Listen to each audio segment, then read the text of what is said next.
If you want to fix this problem on Instagram, the first step, click settings here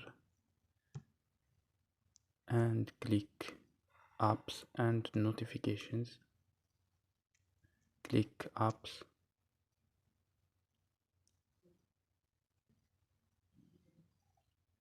cherche Instagram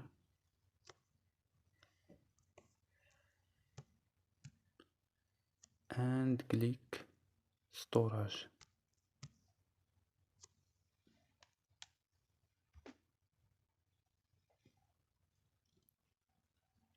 And click this option here, clear data. Click OK. So don't forget like and subscribe. Bye.